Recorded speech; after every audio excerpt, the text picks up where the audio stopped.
नमस्कार, आप देख रहे हैं न्यूज इंडिया। मैं हूं आपके साथ रवीश और इस वक्त की बड़ी खबर आपको बताते हैं जो कि गुजरात से आ रही है। गुजरात से इस वक्त की बड़ी खबर, पंचायत जूनियर क्लर्क भर्ती परीक्षा का पेपर लीक हो गया। और लगातार हमारे देश में अलग अलग राज्यों में पेपर लीक होते रहते हैं और यहां पर एक बड़ी खबर आपको गुजरात से बता रहे हैं। पंचायत जूनियर क्लर्क की जो भर्ती परीक्षा थी उसका भी पेपर लीक हो गया। पेपर लीक होने के बाद परीक्षा रद्द कर दी गई। 3000 केंद्रों पर आयोजित होनी थी यह परीक्षा और लाखों कैंडिडेट ये एग्जाम देने वाले थे। सुबह 6 बजे परीक्षा ही रद्द कर दी गई। गुजरात एटीएस ने 10 लोगों को हिरासत में ले लिया है। पूछताछ के दौरान एक शख्स के पास से पर्चा मिला है। तो बड़ी खबर आपको बता रहे हैं, गुजरात एटीएस ने 10 लोगों को हिरासत में ले लिया है। 3000 केंद्रों पर यह परीक्षा आयोजित होनी थी, लेकिन उससे पहले इसका पेपर लीक हो गया और पेपर लीक होने के बाद परीक्षा को रद्द कर दिया गया। तो गुजरात से इस वक्त की बड़ी खबर आपको बता रहे हैं, पंचायत जूनियर क्लर्क भर्ती परीक्षा का पेपर लीक हो गया।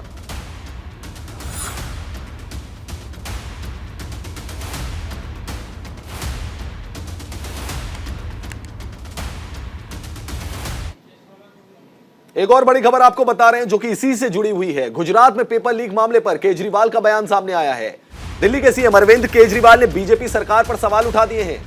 गुजरात में लगभग हर परीक्षा लीक हो जाती है, क्यों? अरविंद केजरीवाल सवाल पूछ रहे हैं। करोड़ों युवाओं का भविष्य बर्बाद हो गया है।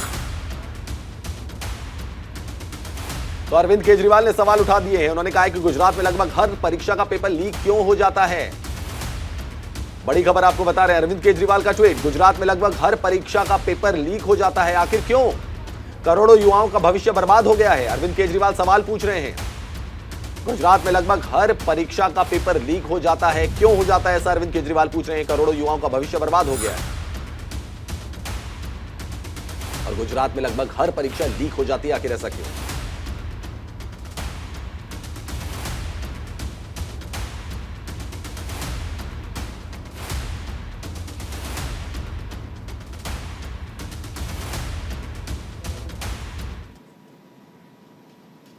पेपर लीक मामले पर आम आदमी पार्टी ने बीजेपी पर निशाना साधा है। आप नेता गोपाल इटालिया ने बीजेपी को घेरा है। बड़ी खबर आपको बता रहे हैं, आम आदमी पार्टी ने भारतीय जनता पार्टी पर निशाना साधा है। पेपर लीक मामले में आम आदमी पार्टी ने बीजेपी पर निशाना साधा है। बीजेपी को घेरा है। गोपाल इटालिया ने पेपर लीक पर कार्रवाई को लेकर बीजेपी पर तंज कसा है।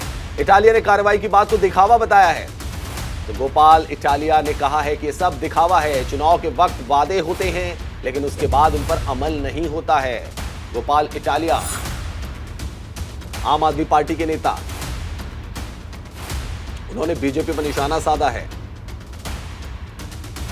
गोपाल इटालिया ने बीजेपी को घेरा है और बोला है कि चुनाव में तो वादे बड़े बड़े किए जाते हैं लेकिन अमल नहीं होता है। पेपर लीक पर कार्रवाई को लेकर बीजेपी पर तंज कसा है। उनका कहना है बीजेपी सिर्फ दिखावा कर रही है। तो गोपाल इटालिया का कहना है कि बीजेपी सिर्फ दिखावा कर रही है।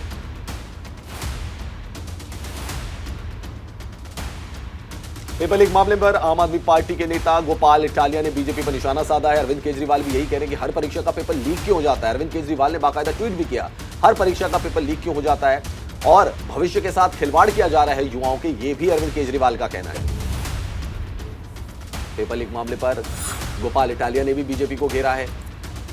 उनका कहना है कि चुनाव के वक्त बड़े वादे किए जाते हैं लेकिन बाद में उनमें अमल नहीं होता है। आप नेता गोपाल इटालिया ने बीजेपी को घेरा है।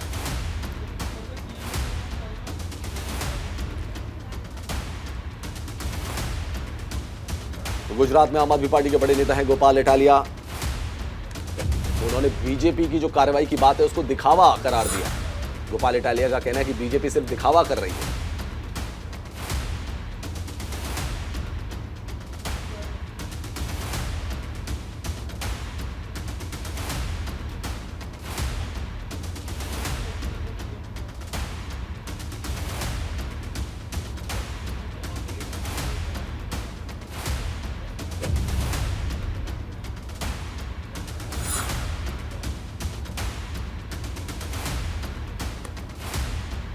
गुजरात एटीएस की एक टीम सूरत रवाना हो गई है। गुजरात एटीएस 5 अलग अलग प्रदेशों के लिए रवाना। किस तरह से उसके पीछे लगे हुई कामगिरी में और किस तरह से टीम बना के काम कर रही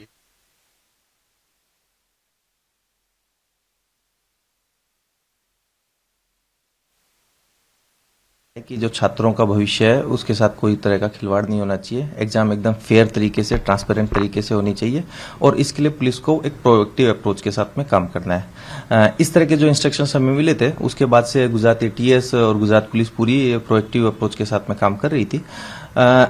गुजरात एटीएस पिछले 3-4 दिन से जितने भी शक्मंद लोग हैं उनके ऊपर ह्यूमन इंटेलिजेंस, टेक्निकल इंटेलिजेंस के मार्फत उनके ऊपर कंटिन्यूसली वॉच रखी हुई थी। एंड ये जो गैंग हमने कल पकड़ी है, जिसके 15 आरोपियों को हमने पकड़ा है, ये एक अंतर्राज्यीय गैंग है जो अलग अलग राज्यों में काम करती है। बहुत ही ऑर्गेनाइज्ड गैंग है और इसमें बहुत ही दुर्दांत आरोपी कह सकते हैं, इस तरह के आरोपी हैं जिनको हमने पकड़ा है। ये कुल 15 आरोपी हमने उस जगह से पकड़े हैं पेपर के साथ में।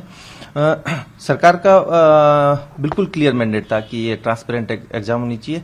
जैसे ही सरकार के ध्यान पे ये बात को लाया गया तो उन्होंने छात्रों के, जो लाखों छात्रों के भविष्य को ध्यान में रखते हुए, उनके वेलफेयर को ध्यान में रखते हुए इस एग्जाम को कैंसिल करने का निर्णय लिया गया। और ये जो बहुत बड़ी एक गैंग है, इसको हमने सरकार की मदद से पेपर कहाँ से लीक हुआ, किस तरह से पूरी टीम काम कर रही थी ये गैंग की, और क्या किस तरह से उनको? जैसे कि मैंने आपको बताया कि ये इसमें कुछ शक्मंद लोग होते हैं और वो हमारे राडार पे 3-4 दिन से आए हुए थे। इन लोगों को हम ट्रैक करते हुए हमने जानने को मिला कि ये कुछ स्टूडेंट्स को लेकर के वडोदरा में मूव कर रहे हैं और इन लोगों की जो एमओ है वो बहुत ही परखी हुई रहती है, जिसमें ये लोग किसी भी लेवल पे कोई हिंट नहीं छोड़ते हैं, ट्रैक नहीं छोड़ते हैं। बट गुजरात एटीएस के कुछ अच्छे अधिकारियों का कंटिन्यूसली 2-3 दिन से मेहनत और कल रात का एक पूरी रात का जो ऑपरेशन चला उसमें इन्होंने इस दुर्दांत गैंग को पकड़ लिया है। उसमें कहीं ना कहीं प्रिंटिंग प्रेस का ये मामला रहा कि क्या कोई गवर्नमेंट की साइड से कोई उसको लिंक देने वाले? ये सभी इन्वेस्टिगेशन में अभी सामने आ जाएगा। आरोपी को कहां से पकड़ा और किस तरह से टीम एटीएस के काम में लगी है? 15 जो आरोपी है उनको एटीएस ने वडोदरा शहर से पकड़ा है। कितनी टीमें काम लगी है और पूरा मामला? अभी लगभग एटीएस के 3 डीवाईएसपी, लगभग 9 पीआई और हमारे 10 टेक्निकल पीएसआई, पीआई की सभी टीम इसमें काम में लगी हुई है।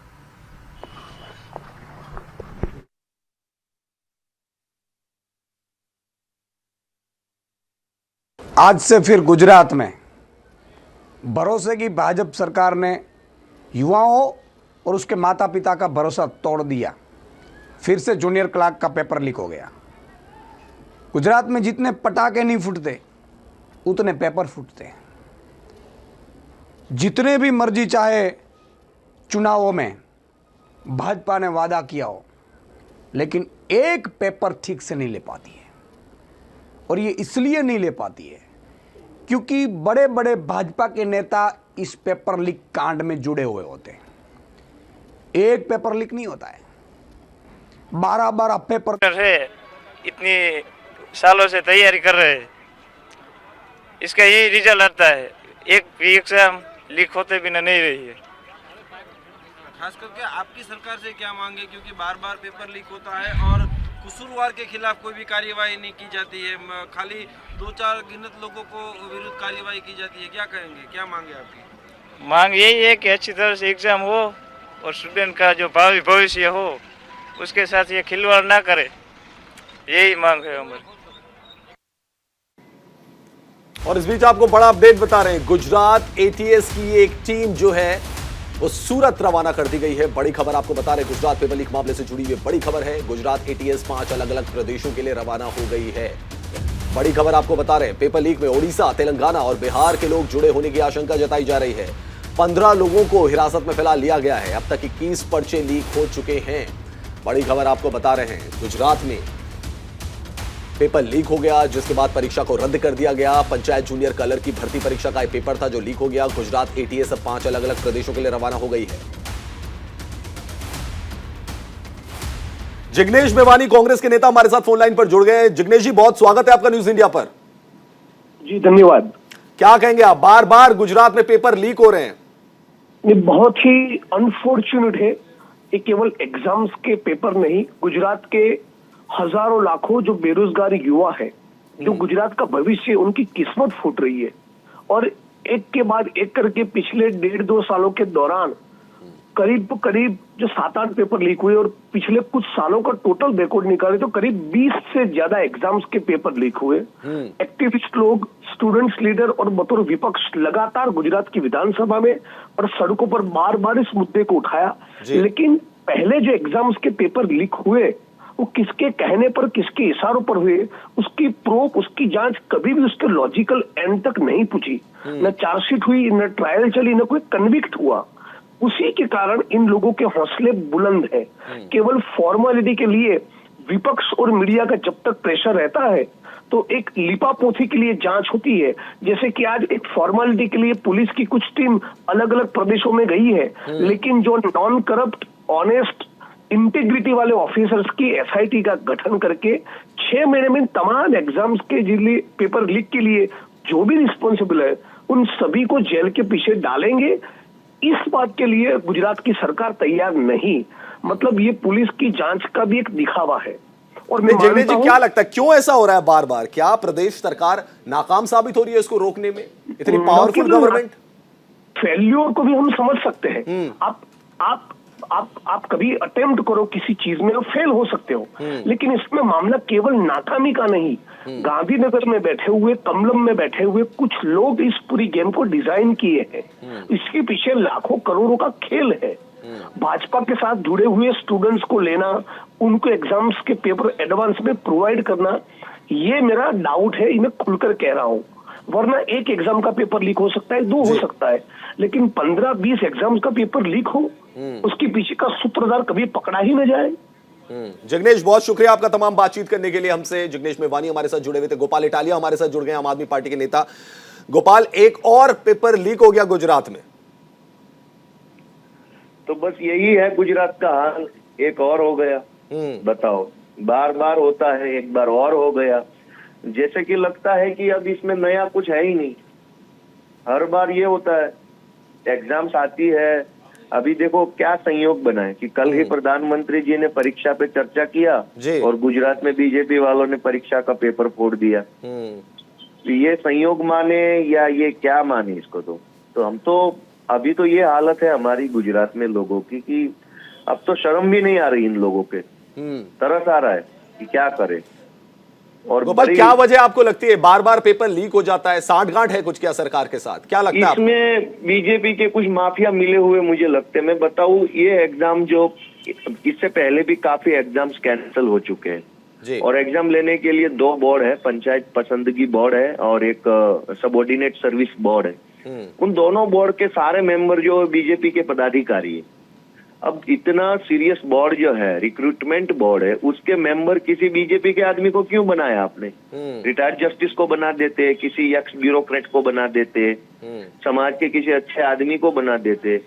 आपको पूरे इतने बड़े प्रदेश से बीजेपी के ही लोग मिलते हैं जिसको सबऑर्डिनेट सर्विस बोर्ड का मेंबर बना रहे हो, उसका चेयरमैन बना रहे हो। जी, तो जाहिर सी बात है कि ये पूरा एक माफिया चल रहा है, माफिया। चलिए, गोपाल इटालिया, बहुत शुक्रिया आपका हमसे बातचीत करने के लिए। गोपाल इटालिया, आम आदमी पार्टी के नेता, वो कह रहे थे एक माफिया चल रहा है जिसकी वजह से सारी चीजें हो रही है, पेपर लीक हो रहा है। मेहुल झाला हमारे वरिष्ठ सहयोगी हमारे साथ जुड़ गए सीधा गुजरात से। मेहुल, पेपर लीक होता है, परीक्षाएं रद्द कर दी जाती है। अब सरकार कह रही है कि एटीएस जो है वो 5 राज्यों में जाएगी उनकी टीम और वहां से पता लगाने की कोशिश करेगी कि असली सूत्रधार कौन है। आपके पास क्या इंफॉर्मेशन है लेटेस्ट? देखिए, जिस तरह से अब तक भाजपा शासन में 21 से ज्यादा जो कॉम्पिटिटिव एग्जाम्स है उनके पर्चे लीक हो चुके हैं। आज सुबह 6 बजे एक परिपत्र घोषित कर जिस तरह से पंचायत की जूनियर क्लार्क एग्जाम थी, महज 1200 जो भर्तियां करनी है उनके लिए 9.53 लाख छात्र जो हैं परीक्षार्थी इस परीक्षा में जुड़ने वाले थे। जो लोग अपने शहर से केंद्र तक पहुंच रहे थे उनको पता चला कि परीक्षा रद्द हो गई है, पर्चे लीक हो चुके हैं। सुबह में एक शख्स को गिरफ्तार हिरासत में लिया गया था। जैसे जैसे दिन चढ़ा, घंटे भर में तकरीबन 15 से अधिक लोगों को, जो सूत्रों के हवाले से खबर आ रही है, एटीएस राउंड अप किया है। 5 से ज्यादा टीम जो है एटीएस की अलग अलग प्रदेशों में निकल चुकी है। सूरत में सबसे बड़ी आशंका है कि वहां बिहार, तेलंगाना और जो राज्य हैं उनके लोग इस पेपर लीक मामले में जुड़े हो सकते हैं। उसको लेकर भी एटीएस रवाना हो चुकी है। ये जो पंचायत आयोग की जो सदस्य है राजिका कचेरिया, उन्होंने ये कह दिया कि गुजरात से पेपर लीक नहीं हुआ है, बाहरी राज्य से पर्चा लीक हुआ है, ये पहली बार नहीं हो रहा है। बार बार सवाल सरकार के खिलाफ उठ रहे हैं कि कॉम्पिटिटिव एग्जाम्स में छात्रों के नसीब ही क्यों फूटते हैं, जबकि 21 पर्चे जो हैं, 21 कॉम्पिटिटिव एग्जाम के पर्चे लीक हो चुके। जिस तरह से तीखी प्रतिक्रियाएं विपक्षों से आ रही है, उम्मीद है कि शाम तक सरकार भी इस पर खुलासा करेगी। बिल्कुल खुलासा कर सकती है मेहुल। बड़ी जानकारी मेहुल झाला हमारे सहयोगी में दे रहे थे। बहुत शुक्रिया आपका मेहुल, तमाम जानकारी देने के लिए। मेहुल झाला हमारे संवाददाता गुजरात से पेपर लीक मामले में बड़ी जानकारी दे रहे थे। चलिए बढ़ते अगली खबर की तरफ। केंद्रीय मंत्रिपरिषद की बैठक आज होगी दोपहर बाद। प्रधानमंत्री नरेंद्र मोदी की अध्यक्षता में यह बैठक होगी। बड़ी खबर आपको बता रहे हैं, केंद्रीय मंत्रिपरिषद की बैठक है आज, कैबिनेट की मीटिंग है। प्रधानमंत्री नरेंद्र मोदी की अध्यक्षता में बैठक होगी। दोपहर बाद पीएम मोदी की अध्यक्षता में बैठक होगी। G20 को लेकर इसमें चर्चा हो सकती है। बैठक में बजट को लेकर चर्चा हो सकती है। जैसा कि आप जानते हैं कि बजट के लिए कुछ ही दिन रह गए, तो बजट पर चर्चा हो सकती है। G20 को लेकर चर्चा हो सकती है। प्रधानमंत्री नरेंद्र मोदी की अध्यक्षता में बैठक होगी, केंद्रीय कैबिनेट की बैठक, जिसमें तमाम मुद्दों पर चर्चा हो सकती है। लेकिन दो अहम मुद्दे हम आपको बता रहे हैं। बजट को लेकर एक तो चर्चा होगी, क्योंकि जैसा कि आप जानते हैं कि अगले साल लोकसभा के चुनाव होने, उससे पहले यह बजट बहुत ज्यादा इंपॉर्टेंट हो जाता है। क्या इसमें स्ट्रेटेजी बनाई जाएगी भारतीय जनता पार्टी की तरफ से, कैबिनेट की तरफ से? साथ ही साथ दूसरी चीज ये भी है, G20 की, क्योंकि भारत अध्यक्षता कर रहा है, तो उसके कार्यक्रम किस तरीके से निर्धारित किए जाएंगे, इसको लेकर भी चर्चा होगी। कैबिनेट की मीटिंग, प्रधानमंत्री नरेंद्र मोदी की अध्यक्षता में मीटिंग होगी, जिसमें तमाम पहलुओं पर चर्चा की जाएगी।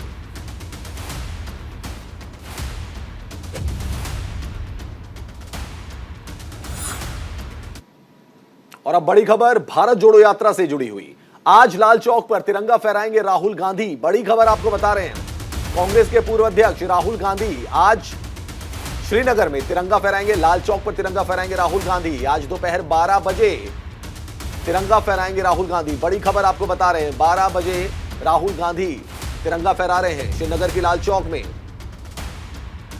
और भारत जोड़ो यात्रा अपने आखिरी पड़ाव में है। कल समापन भी हो जाएगा भारत जोड़ो यात्रा का 30 जनवरी को, लेकिन उससे पहले आज का दिन भारत जोड़ो यात्रा के लिए काफी अहम, क्योंकि आज लाल चौक पर तिरंगा फहराएंगे राहुल गांधी। और दोपहर 12 बजे राहुल गांधी जो है वो तिरंगा फहराते हुए वहां पे नजर आएंगे। तो आपके इसके साथ ही हम आपको तमाम खबरें भी बता रहे हैं। हरियाणा में 12 दिन,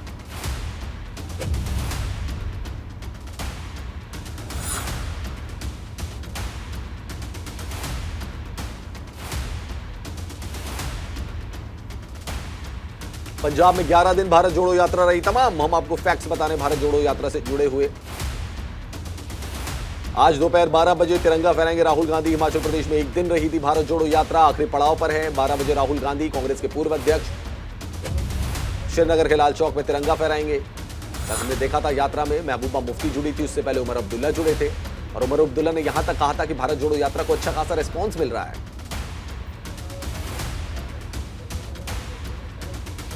कन्याकुमारी से भारत जोड़ो यात्रा शुरू हुई थी, अपने समापन की तरफ पहुंच गई है। आज राहुल गांधी श्रीनगर के लाल चौक तिरंगे को फहराएंगे।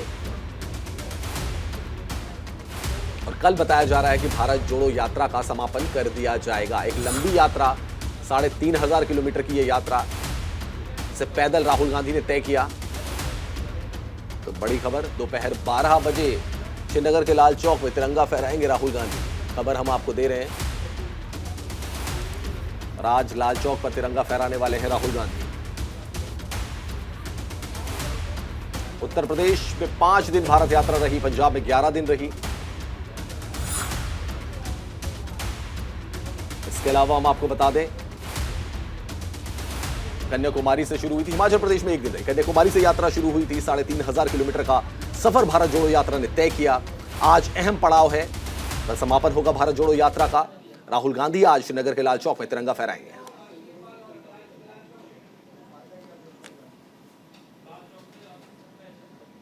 तो आज लाल चौक पर तिरंगा फहराएंगे राहुल गांधी।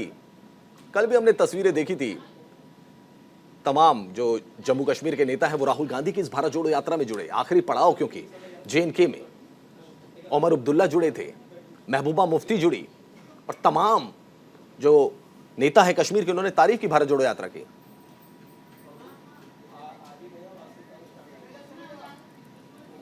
और हमारे साथ हमारे वरिष्ठ सहयोगी आसिफ इकबाल जुड़ गए हैं, सीधा हम उनका रुख करते हैं। आसिफ जी, आपसे जानना चाहेंगे कि भारत जोड़ो यात्रा का जो समापन वो 30 जनवरी को है और उसी समय बताया जा रहा था कि राहुल गांधी तिरंगा फहराएंगे, लेकिन आज 29 जनवरी को राहुल गांधी तिरंगा फहरा रहे हैं। ये शिफ्ट क्यों किया गया प्रोग्राम में?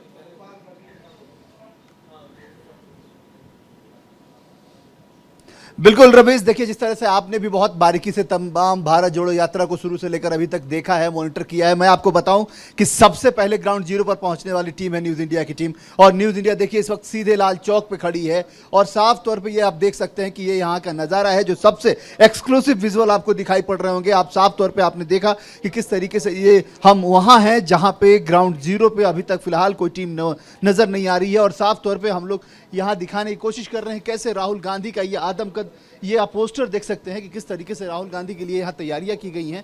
आप ये साफ तौर पे है कि यहाँ सबसे पहले न्यूज़ इंडिया की टीम पहुंची है। एक्सक्लूसिव तस्वीरें आपको हम दिखा रहे हैं। जो ये देखिए, ये लाल चौक है, जिस लाल चौक पे जो यहाँ का सबसे आप कह सकते हैं कि एक मार्क है यहाँ का, ये आइडियल मार्क है जहाँ पे कहीं भी अगर श्रीनगर की बात होती है, जम्मू कश्मीर की बात होती है, तो यहाँ सबसे बड़ी बात मानी जाती है कि अगर कोई शख्स यहाँ पहुँचता है और वो फ्लैग होस्टिंग करता है। देखिए यहाँ पे सिक्योरिटी के इंतजाम भी चाक चौबंद किए गए हैं। यहाँ पे आप देख सकते हैं कि डॉग स्क्वाड भी यहाँ मौजूद है। और मैं आपको अभी बताऊं कि NSUI के राष्ट्रीय अध्यक्ष नीरज कुंदन हमारे साथ हैं, हम सीधे इनसे बात कर लेते हैं। नीरज, किस तरह की तैयारी?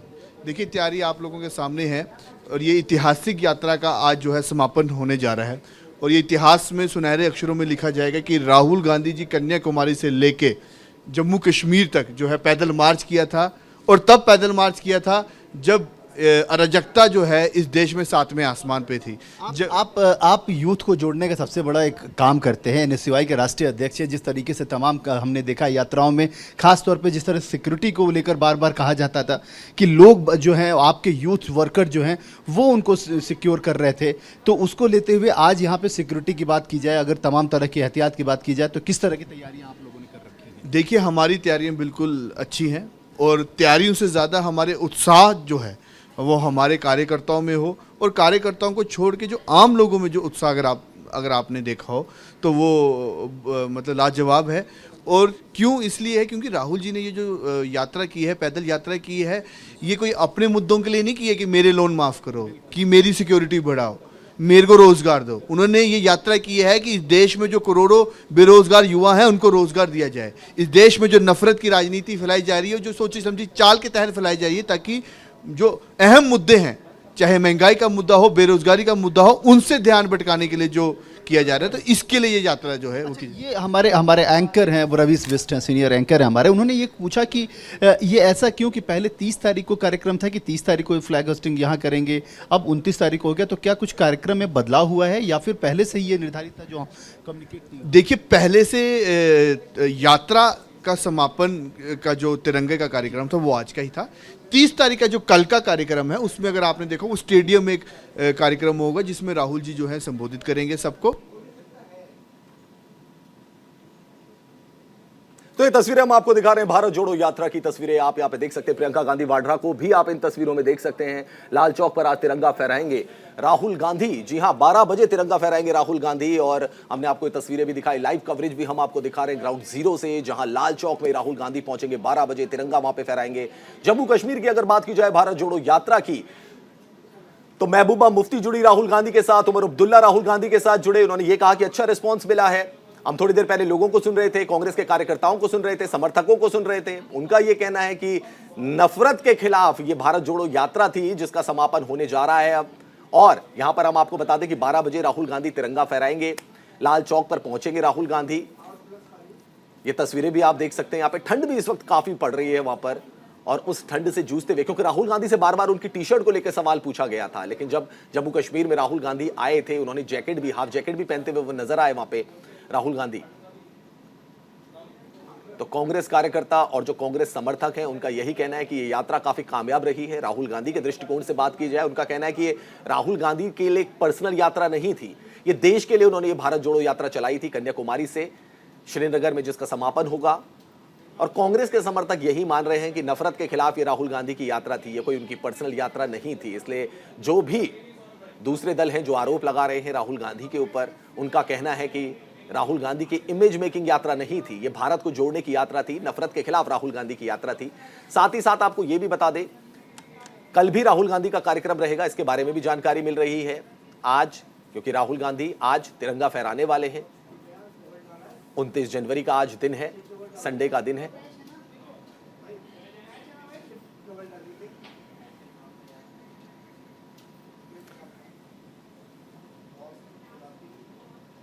और हमारे वरिष्ठ सहयोगी आसिफ इकबाल लगातार हमारे साथ जुड़े हुए। आसिफ जी, 12 बजे राहुल गांधी तिरंगा फहराएंगे यहां पर, और क्या कुछ कार्यक्रम आज दिन भर रहने वाला है राहुल गांधी का? बिल्कुल बिल्कुल रवीश, देखिए जैसा कि आपने जो सवाल किया था उसका जवाब हमने सीधे नीरज कुंदन से लिया। नीरज कुंदन ने कहा कि चलिए, थोड़ा टेक्निकल गड़बड़ी हो जा रही है जिसकी वजह से दिक्कत आ रही है, लेकिन हम उनके साथ दोबारा जुड़ने की कोशिश करेंगे। और फिलहाल इस खास पेशकश में इतना ही, और ज्यादा खबरों के लिए आप देखते रहिए न्यूज़ इंडिया।